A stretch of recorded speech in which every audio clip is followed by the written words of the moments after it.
What do you know about mental illness? It affects people's mindsets and ability to work. If you have anxiety, it can make you depressed and feel really upset. I don't know a lot, but my sister has it and she's been to see counsellors and stuff. Well, you better think again. I'm Paisley, I'm 17 and I'm starting my first day of college. I didn't think I'd be this nervous. I'm Harriet, Paisley's alternative personality. There's a lot about me people may not know. I struggle every day, getting stressed a very little thing. I may look like an ordinary person, but inside, well, if you only knew. I decided to walk to class, so I knew I wouldn't be late. Anxiety and mental illness is one of those things where it can come completely out of the blue.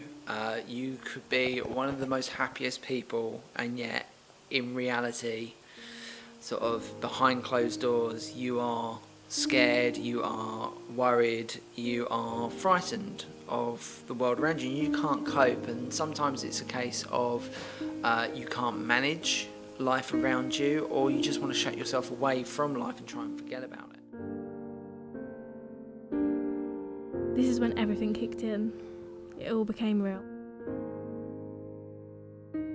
I tried to eat my lunch, but I didn't know some of these people, so I just couldn't. I'll eat it later on.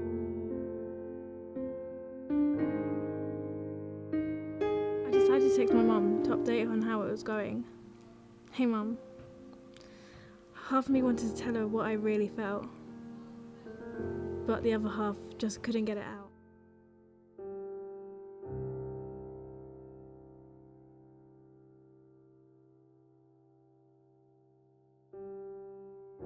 I began to write about how my day was, and it all came out. The emotion and all the feelings, all on one tiny A5 sheet of paper.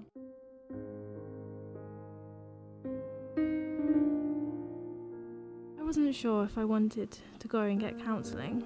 One half of me stayed at home, the other went and was calling for help.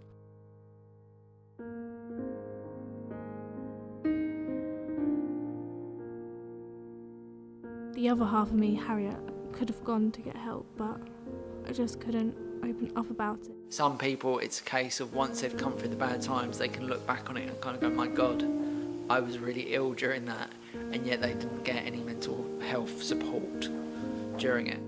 She asked me how my first day was. I explained that it was okay, although I had some worrying moments. She wanted to know if I've ever self-harmed or thought bad thoughts. I had thought about it, but I never did. I didn't tell her this, as I was petrified I'd be judged for thinking this.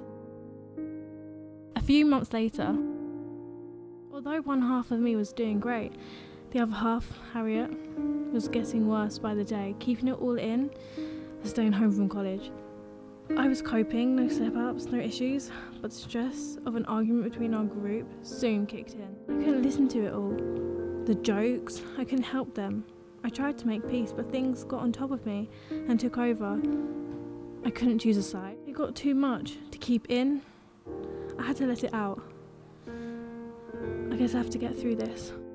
After some time, I was able to cope more. I was talking more, interacting, talking about how I felt. I still have some bad days, but I get through them. It feels like a weight has been lifted off my shoulders. Slowly but surely, Harriet is disappearing. And as Eric Idle says from the Monty Python, always look on the bright side of... Approximately 6 million people in the UK suffer with a mental illness. If you are affected by this video, helplines and other organisation links are available on screen now.